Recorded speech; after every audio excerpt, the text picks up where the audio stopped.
Morning guys, मैं हूं आपका दोस्त Ganesh Parmar. GK official classes में आपका स्वागत करता हूं। आज हम पढ़ने वाले हैं मध्य प्रदेश के अपवास तंत्र से संबंधित हमारी अगली क्लास। ठीक है, इससे पहले मैंने आपको नर्मदा नदी के बारे में विस्तार से बताया, नर्मदा नदी तंत्र के अंतर्गत आने वाली उसकी सहायक नदियों के बारे में भी बताया। आज की जो क्लास रहेगी उसमें हम 3 नदियों के बारे में पढ़ेंगे। पहली नदी चंबल होगी, जो सेकेंड रिवर होगी वो हमारी सोन नदी होगी, और जो थर्ड होगी वो होगी ताप्ती। ठीक है, इन 3 नदियों के बारे में विस्तार से हम पढ़ने वाले हैं। जो जो मुख्य बातें हैं और जो प्रश्न क्वेश्चन में जो क्वेश्चन एग्जामों में आने की संभावनाएं होती है, सब मैं ज्यादा से ज्यादा आपको बताऊंगा। ठीक है, आज की पहली नदी है हमारी चंबल। ठीक है, चंबल नदी के बारे में क्या है कि हम किसी भी नदी के बारे में पढ़ेंगे तो सबसे पहले हमें पता होना चाहिए वो कहाँ से निकलती है, अर्थात उसका उद्गम स्थल कहाँ है। सेकेंड बात क्या है, सेकेंड चीज है वो कहाँ पर मिलती है, अर्थात उसका अवसान कहाँ पर है। तो फर्स्ट हम देख लेते हैं चंबल नदी कहाँ से निकलती है। आपको पता है एक शहर है, ये कौन सा, इंदौर। यहाँ पर एक इंदौर शहर है जिसके समीप है महू। महू की जाना पाव पहाड़ी से निकलती है चंबल नदी। कहां से निकलती है? महू की जाना पाव पहाड़ी से। ठीक है, आपको पता हो गया उद्गम, तो हम उद्गम में लिख देंगे महू, इंदौर के समीप महू की जाना पाव पहाड़ी से। ठीक है, अब उद्गम स्थल है तो उसका अवसान भी होगा। अवसान अर्थात जहां पर वो किसी नदी या समुद्र या सागर में मिलती है। तो चंबल नदी का याद रखना है, किसी सागर में नहीं मिलती है। ठीक है, किसी जलाशय में नहीं मिलती है, ये मिलती है कहाँ? यमुना नदी में। कहाँ मिल जाती है? यमुना नदी में। ठीक है, यमुना नदी क्या है? यमुना नदी गंगा की सहायक है। यमुना नदी उत्तराखंड के यमुनोत्री ग्लेशियर से निकलती है। जब भारत की नदियां, भारत का भूगोल पढ़ेंगे तो विस्तार से बताऊंगा, कोई दिक्कत नहीं। अभी हम चंबल नदी के बारे में पढ़ रहे हैं तो आपको पता होना चाहिए चंबल नदी के बारे में क्या खास बात है। ठीक है, तो अवसान क्या हो गया? अवसान यमुना नदी तो हो गया, लेकिन किस प्रकार लिखेंगे इसको हम? ये हमारी यमुना नदी हो गई, ये गंगा नदी होगी। आपको पता है यमुना आगे जाके गंगा में मिल जाती है। ठीक है, तो हम क्या लिखेंगे? उद्गम हमने लिख दिया है, अवसान में हम लिखेंगे उत्तर प्रदेश के इटावा के समीप यमुना नदी में। कौन सी नदी मिल जाती है? हमारी चंबल नदी। ठीक है, अवसान भी हो गया। अब हम इसकी क्या देख लेते हैं? लंबाई। लंबाई कितनी है इसकी? यहां से यहां तक, अर्थात इंदौर के जाना पाव पहाड़ी से चंबल तक, सॉरी चंबल नदी की यमुना नदी तक, इंदौर की जाना पाव पहाड़ी से यमुना नदी तक इसकी लंबाई है 965 किलोमीटर। कहीं कहीं पर 966 भी लिखा है, तो आप क्या कर लेंगे? 965 66। ठीक है, दोनों लिख लेना आपको। 965 66 किस प्रकार लिखेंगे? 965 66। दोनों ऑप्शन में से एक ऑप्शन होगा, कोई दिक्कत नहीं है, बिल्कुल ज्यादा कंफ्यूज ना होए, दोनों में से कुछ भी। ठीक है, एक ऑप्शन आएगा, दोनों कभी नहीं पूछते। ठीक है, क्यों? आपको पता है हर एक लंबाई जो होती है वो घटती बढ़ती जाती है, तो 965 66 अलग अलग बुक में इसका दिया है। ठीक है, अब हम क्या देख लेते हैं, इस पे एक जलप्रपात का निर्माण भी होता है। ठीक है, जलप्रपात का निर्माण कहाँ होता है? पहले जलप्रपात का निर्माण देख लेते हैं हम।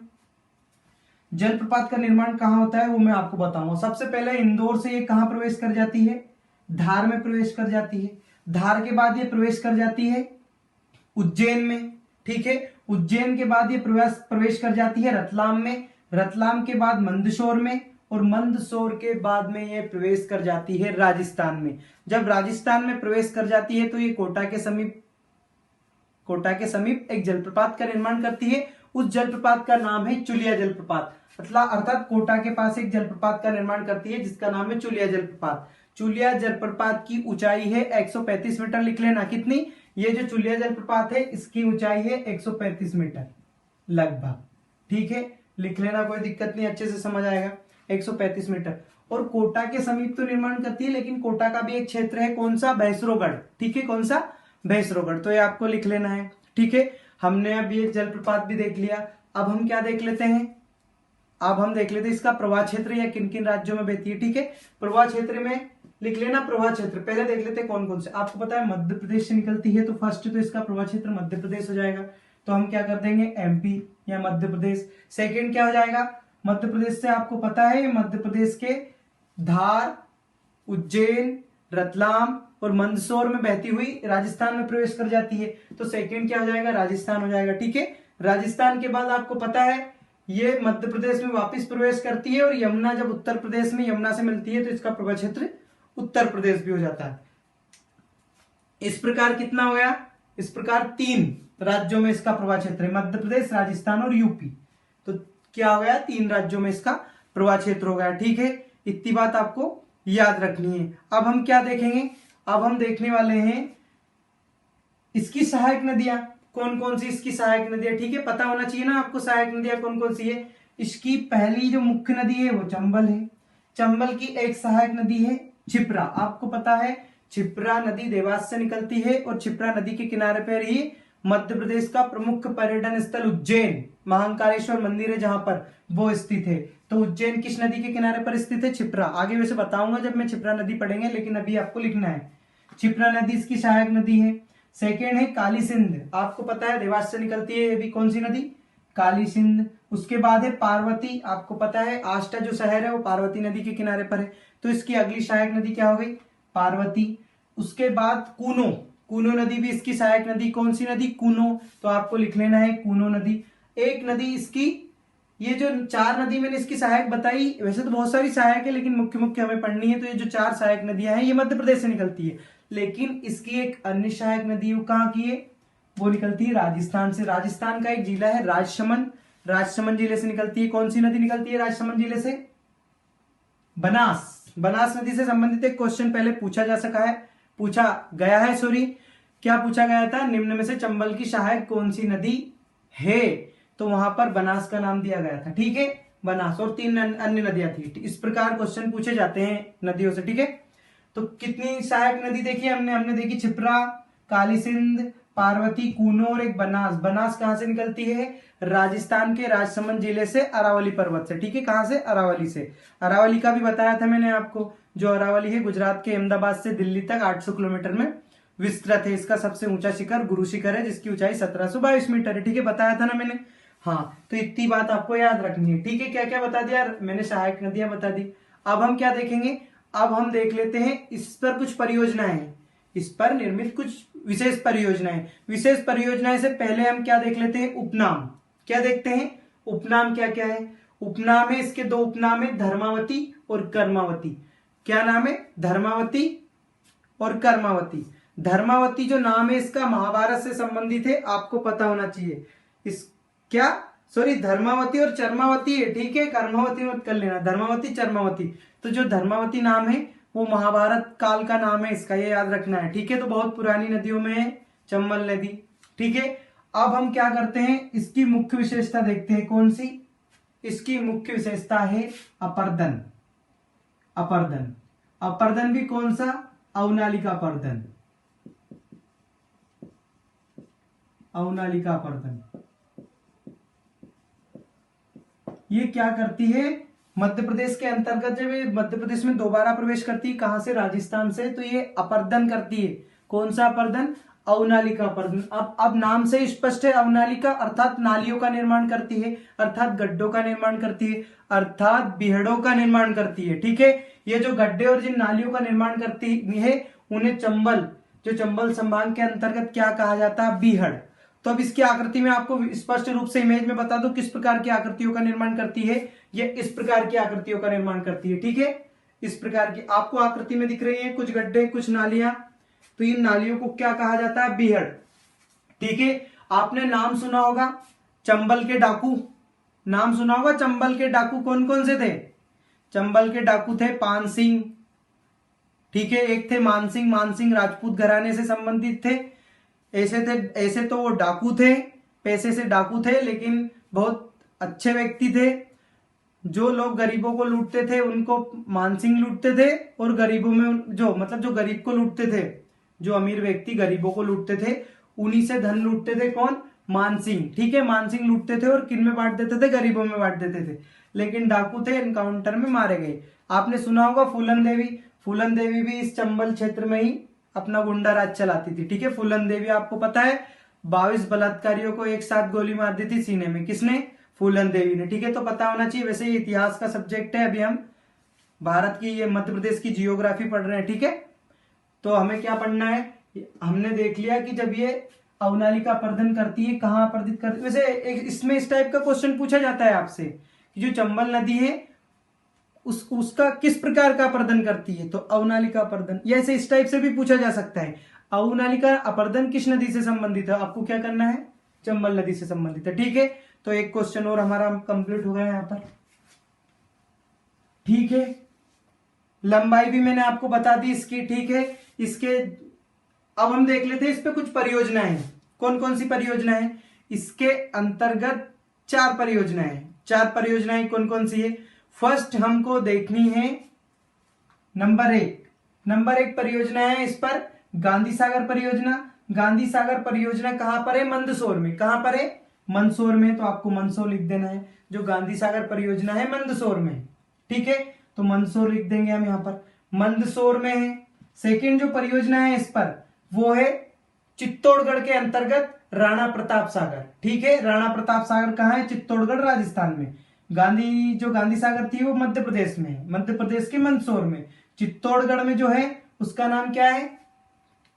राणा प्रताप सागर। ठीक है, राजस्थान में है ये। एक है जवाहर सागर कोटा में। ठीक है, क्या है? जवाहर सागर कोटा में। ठीक है, तो ये 4 परियोजनाएं, 3 परियोजनाएं हैं। एक छोटी परियोजना और है इस पर, उसका नाम है कोटा बैराज। छोटी परियोजना है, कोटा के अंतर्गत आती है। ठीक है, तो ये 4 परियोजनाएं हमें इसके अंतर्गत पढ़ना है। कौन कौन सी आपको देखना है? गांधी सागर है, जो ये गांधी सागर है वो मंदसौर में है। मंदसौर आपको पता है जिला है मध्य प्रदेश का। एक चित्तौड़गढ़ और एक कोटा में है, दोनों राजस्थान में है। जो चित्तौड़गढ़ में है उसका नाम राणा प्रताप सागर है, और एक जो जवाहर सागर है वो कोटा के अंतर्गत आती है। इस प्रकार ये 3-4 इस पर क्या है? जल विद्युत परियोजनाएं हैं। वैसे जल विद्युत परियोजनाएं का एक अलग से चैप्टर रहेगा, उसमें मैं आपको बताऊंगा कौन सी सिंचाई परियोजना है, कौन सी विद्युत परियोजना है। ठीक है, क्या क्या देखा हमने देखा चंबल नदी। चंबल नदी से संबंधित जो जो क्वेश्चन एग्जामों में पूछे जाते हैं देखे हैं। ठीक है, अब हमारा अगली नदी क्या रहेगी? हमारी अगली नदी हम देखेंगे सोन। ठीक है, ये मैंने आपको बता दी चंबल नदी। अब हम देखने वाले हैं सोन नदी। आपको पता है पहले हम देखेंगे सोन नदी, और सोन नदी का हम क्या देखेंगे? पहले उद्गम, फिर देखेंगे अवसान। तो सोन नदी का हम उद्गम देखेंगे। आपको पता है यहाँ एक मध्य प्रदेश का जिला है, कौन सा? अनूपपुर। अनूपपुर की अमरकंटक से, अनूपपुर के अमरकंटक से कौन सी नदी निकलती है? सोन नदी निकलती है। अब ये निकलती है तो कहीं पर मिलती भी होगी, अर्थात कहीं पर इसका अवसान भी होगा। तो उद्गम क्या हो गया? अनूपपुर के अमरकंटक से। ठीक है, अवसान देखेंगे तो अवसान कहाँ है इसका? अवसान ये डायरेक्टली गंगा नदी में मिल जाती है, डायरेक्ट समुद्र में नहीं मिलती है, लेकिन डायरेक्ट ये गंगा नदी में मिल जाती है। अर्थात सोन दक्षिण भारत की नदियों में गंगा की दूसरी सबसे बड़ी सहायक नदी है। दूसरी सबसे बड़ी सहायक नदी है। पहली कौन सी है?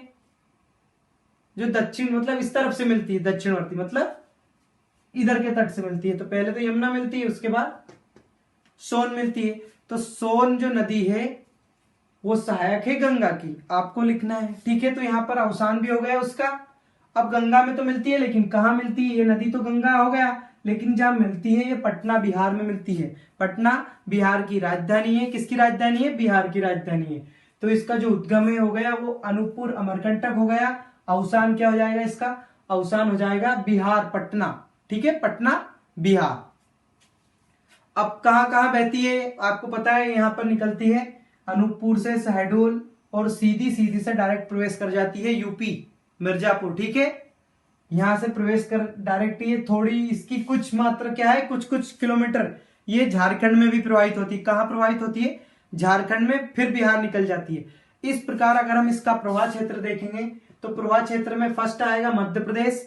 ठीक है, मध्य प्रदेश। सेकेंड आएगा यूपी, फिर आ जाएगा झारखंड, और आ जाएगा बिहार। इस प्रकार ये 4 राज्यों में प्रवाहित होती है। वैसे इसमें 3 राज्य दिए हैं, कुछ कुछ बुकों में क्या दिए हैं? 3 राज्य, लेकिन हमें 4 लिखने हैं। ज्यादातर बुकों में 4 दिया है, और ऐसे मैप में भी झारखंड में भी ये कुछ प्रवाहित होती है। इस प्रकार इसका प्रवाह क्षेत्र कौन कौन से राज्य हो गए? Number 1 MP, number 2 UP, number 3 Jharkhand, और नंबर 4 बिहार।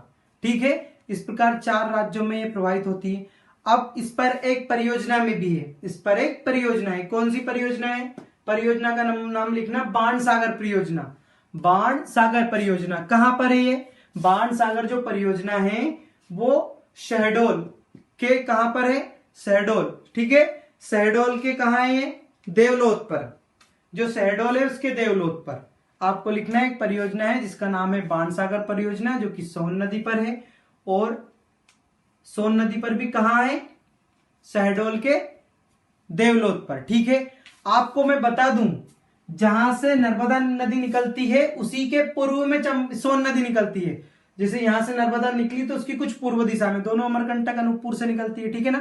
तो ये उसकी पूर्व दिशा में निकलती है। इसका जो क्षेत्र है, इसका उद्गम स्थल वो नर्मदा नदी के उद्गम स्थल से पूर्व में है। ठीक है, तो आपको ये पता होना चाहिए। ठीक है, इसकी लंबाई क्या है ये भी पता होना चाहिए। इसकी लंबाई है 780 किलोमीटर, 780 किलोमीटर, ये आपको पता होना चाहिए। 780 किलोमीटर प्रवाहित होती है, कितने राज्यों में होती है, 4 राज्यों में, आपको पता होना चाहिए। अब हमने इसकी परियोजना भी देख ली। ठीक है, अब हम देख लेते हैं सहायक नदी। इसकी 2 प्रमुख सहायक नदी कौन कौन सी, रिहन, जोहिला। जोहिला भी अमरकंटक से निकलती है। 3 नदियां निकलती है अमरकंटक से, नर्मदा, सोन और जोहिला। इस प्रकार जोहिला किसकी सहायक नदी है, सोन नदी की, जोहिला और रिहन। ठीक है, तो ये जोहिला और रिहन दोनों नाम आपको लिख लेना है सहायक नदियों में। किसकी सहायक है ये, सोन नदी की सहायक है। ठीक है, सोन नदी की सहायक कौन कौन सी है, लिख लेना दोनों, नंबर 1 रिहन और नंबर 2 जोहिला। ठीक है, प्रवाह क्षेत्र में मैंने आपको बता दिया। अब हमारी अगली नदी क्या है, ताप्ती नदी। ताप्ती नदी, ठीक है। अब ताप्ती नदी में हम पहले देख लेते हैं कहां से निकलती है, कहां उद्गम है इसका, क्योंकि हर चीज का हम क्या देखते हैं, ताप्ती नदी का पहले उद्गम देखेंगे। उद्गम आपको पता है, यहाँ एक जिला है हमारा, कौन सा, बैतूल। बैतूल की मुल्ताई पहाड़ी से निकलती है। कहां से, बैतूल की मुल्ताई पहाड़ी से। मुल्ताई भी एक क्षेत्र भी है वहां का, वहीं एक पहाड़ी है, वहां से निकलती है कौन सी नदी, ताप्ती नदी। आपको पता है ताप्ती नदी की अगर हम रियल स्थिति देखें तो सतपुड़ा के दक्षिण में है ये, सतपुड़ा के दक्षिण में। आपको बताया था सतपुड़ा और विंध्याचल के मध्य में नर्मदा बहती है। अब नर्मदा और ताप्ती के मध्य सतपुड़ा आ जाता है, सतपुड़ा आ जाता है। ठीक है, तो नर्मदा की तरह यह भी पूर्व से पश्चिम दिशा में बहती है, पूर्व से पश्चिम दिशा में बहती है, और ये अपनी भ्रंश घाटी में बहती है। नर्मदा भी अपनी भ्रंश घाटी में बहती है। नर्मदा की जो भ्रंश घाटी है वो लगभग 10 किलोमीटर है, 810 किलोमीटर की। ठीक है, इस प्रकार ये भी अपनी भ्रंश घाटी में बहती है। अब हम क्या देखेंगे, अब हम देखेंगे मध्य प्रदेश के कौन कौन से जिले में बहती है। तो सबसे पहले तो बैतूल में बहती है। ठीक है, बैतूल लिख लिया। उसके बाद खंडवा में बहती है, खंडवा भी लिख देना है आपको। उसके बाद ये बहती है बुरहानपुर में। ठीक है, बुरहानपुर, तो ये इसमें जो बुरहानपुर है वो इस नदी के किनारे पर ही, ताप्ती नदी के किनारे पर है, कौन सा, बुरहानपुर। अब हम और भी इसका प्रवाह क्षेत्र 2 राज्यों में है, महाराष्ट्र और गुजरात में। महाराष्ट्र और गुजरात, तो जो महाराष्ट्र है उसका जो एक नंदुरबार है, कौन सा, भुसावल और नंदुरबार, 2 शहर है। कौन कौन से, एक तो है नंदुरबार और एक भुसावल। ये दोनों जो महाराष्ट्र के नगर है वो ताप्ती नदी के किनारे पर है। अब हम गुजरात का भी एक शहर देख लेते हैं। जब महाराष्ट्र का देख लिया तो गुजरात का भी देख लेते हैं। तो इसका अवसान आपको पता है, उद्गम तो मैंने बता दिया, अब हम इसका अवसान देख लेते हैं। तो अवसान क्या है इसका, इसका अवसान है खंबात की खाड़ी। खंबात की खाड़ी जैसे मैंने आपको बताया था, ये है हमारा भारत,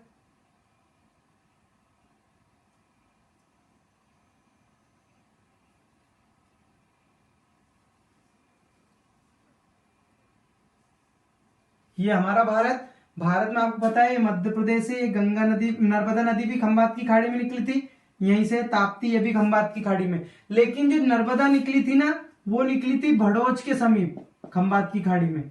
भड़ोच जो शहर है नर्मदा नदी के किनारे पर है एक, लेकिन जो ताप्ती है वो सूरत के समीप, सूरत की साड़ियां प्रसिद्ध है। इस प्रकार आप लिख सकते हैं कि जो सूरत शहर है, गुजरात का सूरत, वो नर्मदा नदी, सॉरी, ताप्ती नदी के किनारे पर है। ठीक है, तो ये यहां पर अरब सागर में मिल जाते हैं। अरब सागर आपको पता है, अरब सागर के अंतर्गत ही खंबात की खाड़ी आती है। ठीक है, इस प्रकार ये दोनों अपनी भ्रंश घाटियों में बहती है, कौन कौन सी, नर्मदा और ताप्ती, और दोनों खंबात की खाड़ी में अवसान हो जाती है, मतलब इनका समापन हो जाता है। ठीक है, अब मैं आपको एक मुख्य विशेषता बता दूं, किन किन की, नर्मदा और ताप्ती की।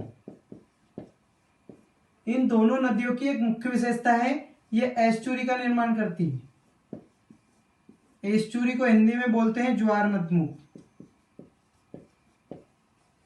आपको नोट करना है, बहुत इंपॉर्टेंट क्वेश्चन है। अब मैं आपको ज्वार नदमुख बता दूं किस प्रकार की आकृति होती है। क्या करती है नर्मदा जब बहकर आती है, तो जब आपको पता है जो हमारा ये भारत है, हमारे भारत का ये जो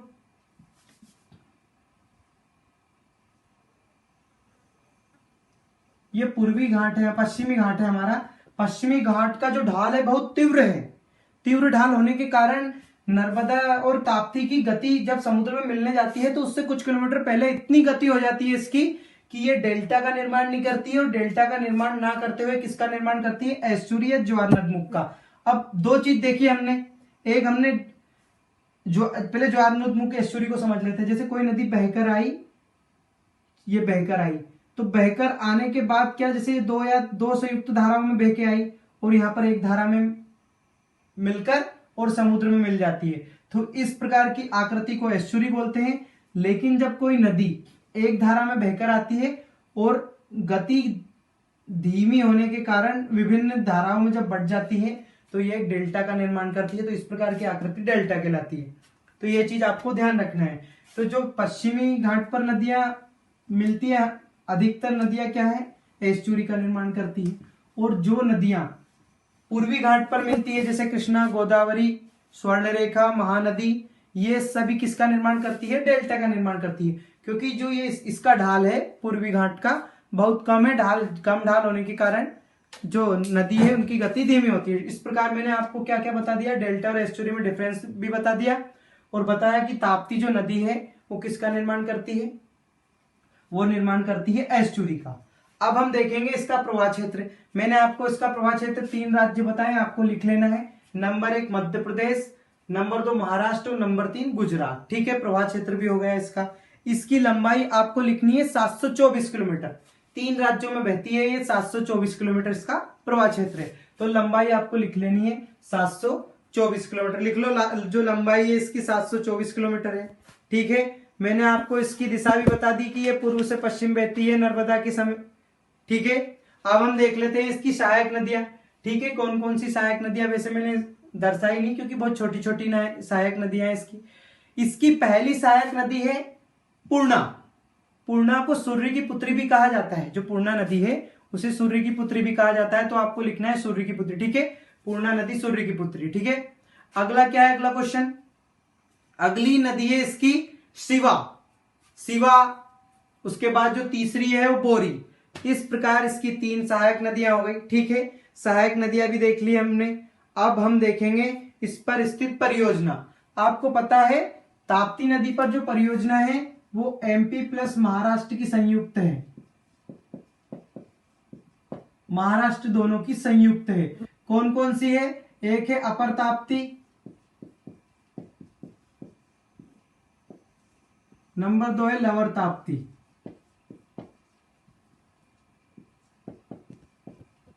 तो ये 2 परियोजनाएं, इस पर दोनों जल विद्युत परियोजनाएं हैं। विस्तार से मैं बताऊंगा जब मध्य प्रदेश की विभिन्न परियोजनाएं पढ़ेंगे। मध्य प्रदेश की पढ़ेंगे तो उसकी अन्य राज्य से जो संयुक्त है वो भी पढ़ने वाले हैं हम। ठीक है, तो मैंने आपको ताप्ती के बारे में बताया, ताप्ती से संबंधित क्या क्या क्वेश्चन बताया मैंने, उसका उद्गम अवशान बताया, उसकी सहायक नदियां बताई। ठीक है, उसका प्रवाह क्षेत्र बताया मैंने, वो एस्चुरी का निर्माण करती है, ये भी मैंने आपको बताया। सहायक नदियां देखी हमने उसकी, उसके शहर देखे, किन कौन कौन से शहर उसके किनारे पर है। ठीक है, तो आज के लिए इतना ही। कल एक नया चैप्टर रहेगा, नई नई नदियों के बारे में पढ़ेंगे। ठीक है, आज के लिए इतना ही, धन्यवाद।